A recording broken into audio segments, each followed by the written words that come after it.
Last সেগমেন্টে চলে আসছে অলরেডি। বাংলাদেশের টিমটা রেড অ্যান্ড গ্রিন ফিউচার স্টার্সের স্টার্টিং ইলেভেনটা কেমন হইতে পারে। লাতিন বাংলা টুর্নামেন্টে আজকে সন্ধ্যা 7টায় বাংলাদেশ ও ব্রাজিলের ম্যাচ। এই ম্যাচে বাংলাদেশের প্রতিনিধিত্ব করবে red and green future stars নামক একটা দল, আর ব্রাজিল থেকে প্রতিনিধিত্ব করবে সাও বার্নান্দের আন্ডার-20 প্লেয়াররা। অন্যান্য কথাবার্তার আগে আপনাদেরকে একটু জানাই দিই, এই ম্যাচটা শুরু হবে বাংলাদেশ সময় সন্ধ্যা 7টায়, যেটা ন্যাশনাল স্টেডিয়ামে। এই ম্যাচটা কি টিভিতে সম্প্রচার করা হবে কি, এই বিষয়টা নিয়ে নির্ভরযোগ্য কোনো তথ্য পাওয়া যায় নাই। আর এই ম্যাচ শুরুর আগে যদি বলি, সাও বার্নান্দো আন্ডার-20 টিম অর্থাৎ ব্রাজিলের টিমটা কিন্তু পর্যাপ্ত অনুশীলন করার সময় পায় নাই।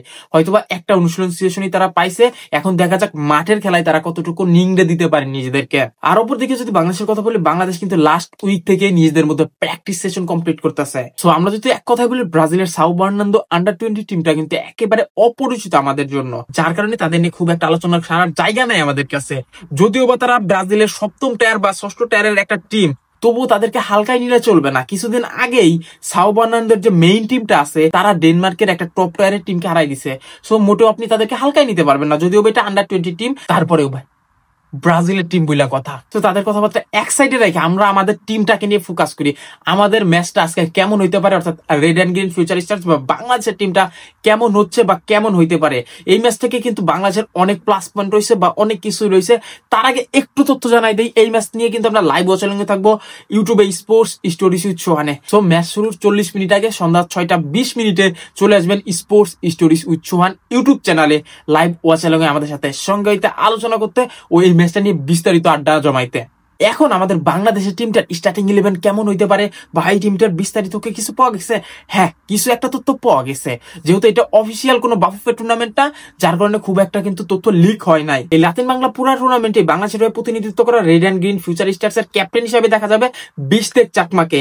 আর বিশতেক চাকমার জার্সি নাম্বারও কিন্তু রিভিল করা হয়েছে, যেটা হচ্ছে 10। আর যদি আমরা মেইনলি বলি, জাতীয় দলের রাডারে থাকা বিশতেক চাকমা, ক্যাসপার হক, ঈশান মলিক আর হচ্ছে আপনার ইব্রাহিম নওয়াজ, এদের জন্য কিন্তু প্রমাণের পালা এই টুর্নামেন্টটা। কেন বলছি এই কথা, বিশতেক চাকমা আর ক্যাসপার হক কিন্তু অলরেডি ট্রায়ালে আসছিল, জুন মাসে যে ট্রায়ালটা হয়েছিল বাফুফের। তো সেই ক্ষেত্রে কিন্তু বাফুফে তাদের সাথে তেমন একটা যোগাযোগ সারে নাই, যেটা বিশতেক চাকমা অলরেডি আমাদেরকে জানাইছে। সো এখন যদি বিশতেক চাকমা, ক্যাসপার হকটা নিজেদের ঘরের মাঠে অর্থাৎ বাংলাদেশে এই টুর্নামেন্টটা ভালো করতে পারে, যদি বাংলাদেশের দর্শকদের নজর কাটতে পারে, তাহলে অ্যাজ ইউজুয়াল আপনারা জানেন বাংলাদেশের ফুটবলের জান প্রাণ হচ্ছে বাংলাদেশের দর্শকেরা। সো তাদেরকে মন জয় করতে পারলে, তারা যদি ভালোভাবে প্রেসার দেয় বাফুফে অবশ্যই বাংলাদেশের খেলার জন্য ঈশান মল্লিক বলেন, ক্যাসপার হক বলেন, বিশতেক চাকমা বা ইব্রাহিম নওয়াজ বলেন, যারা ভালো খেলে নজর কাটতে পারবে তাদেরকেই ডাকা হবে বাংলাদেশ ন্যাশনাল টিমের ক্যাম্পে। এটা এক প্রকার নিশ্চিত। সো আমরা এই ভিডিওটার লাস্ট সেগমেন্টে চলে আসছি অলরেডি। বাংলাদেশের টিমটা রেড অ্যান্ড গ্রিন ফিউচার স্টার্সের স্টার্টিং ইলেভেনটা কেমন হইতে পারে।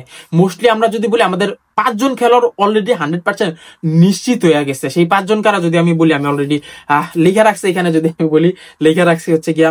সো প্রথমে আমাদের ক্যাপ্টেন বিশতেক চাকমা থাকতেছে, নাম্বার 10 জার্সিদারি, একটা জার্সি নাম্বারই ক্লিয়ার হয়েছে এখন পর্যন্ত। সো বিশতেক চাকমা 100% খেলতেছে। দেন ক্যাসপার হক খেলবে আপনার defender Casper Haque and Ibrahim Nawaz, Ishan Malik and goalkeeper হিসেবে আলিফ রহমান 100% নিশ্চিত। মানে এই 4-5 জন কিন্তু 100% খেলতেছে। আর আমাদের এই টিমটার কোচ হচ্ছে ইমরুল সাহেব। আর যদি বলি, আমাদের আরো কিছু প্লেয়ার সংযোজন করা হয়েছে। রিসেন্টলি আমরা আন্ডার-17 একটা AFC Asian cup qualifier session পার করছে আমাদের ন্যাশনাল টিমের।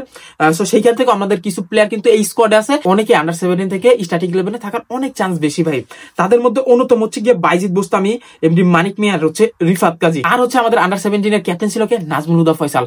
তাদের স্টার্টিং ইলেভেনে থাকার চান্সেস বেশি, অর্থাৎ 8-9 জন এখানে ক্লিয়ার আপনার স্টার্টিং ইলেভেনে নিশ্চিত পাওয়া গেছে। যেহেতু এই টুর্নামেন্টটা বা এই টিমটা এখন পর্যন্ত অফিসিয়ালি বাফুফের কোনো টিম না বা টুর্নামেন্ট না, যার কারণে কিন্তু আমরা অফিসিয়ালি 100% নিশ্চিত হইতে পারলাম না কারা কারা স্টার্টিং ইলেভেনে থাকবে। বাট আমি যাদেরকে বলতেছি হচ্ছে গিয়া বিশতেক চাকমা, ক্যাসপার হক, ইব্রাহিম নওয়াজ, ঈশান মালিক, আলিফ রহমান, এই 5 জন 100% স্টার্টিং ইলেভেনে থাকতেছে। দেন রিফাত কাজী, মানিক, বাইজিদ বোস্তামি আর হচ্ছে আপনার নাজমুল হুদা ফয়সাল, এদেরও চান্সেস আছে স্টার্টিং ইলেভেনে থাকার। সো এটাই হচ্ছে আমাদের স্টার্টিং ইলেভেনের প্রেডিকশনটা। আপনারা অবশ্যই কমেন্টে জানাই দিবেন আপনারা কাদেরকে সাপোর্ট করতেছেন, যেহেতু বাংলাদেশে ব্রাজিলের ফ্যানদের হিউজ একটা ক্রাউড আছে। আর যদি বলি, এটা যেহেতু আমাদের নিজের দেশের খেলা, নিজের দেশের একটা টিম আছে red and green future stars. So maximum দর্শকই হয়তো বা বাংলাদেশকে সাপোর্ট করবে, তাও বলা যায় না ব্রাজিলকেও সাপোর্ট করতে পারে। আর কি মনে হয়, ব্রাজিলের এই টিমটার সাথে বাংলাদেশের এই টিমটা কি কোনো কম্পিট করতে পারবে? কমেন্ট সেকশনে জানাই দিয়ে। আর হ্যাঁ, সন্ধ্যা 6টা 20 থেকে কিন্তু আমাদের সাথে এই ম্যাচটা নিয়ে লাইভ চ্যানেলে যোগ দিতে পারেন স্পোর্টস স্টোরিজ উইথ সোহানে। এইখানে এসে আপনাদের মতামত দিতে পারেন। আপনাদের সাথে আপনাদের মতামতকে সর্বোচ্চ গুরুত্ব দেওয়া হয় এন্ড সর্বোচ্চ গুরুত্ব আমি সবসময় দিয়ে থাকি, আপনাদের সাথে আলোচনা করা হয়। সো যোগ দিতে পারেন। Thank you for watching everyone and goodbye. আর লাইভে দেখা হচ্ছে সন্ধ্যায়।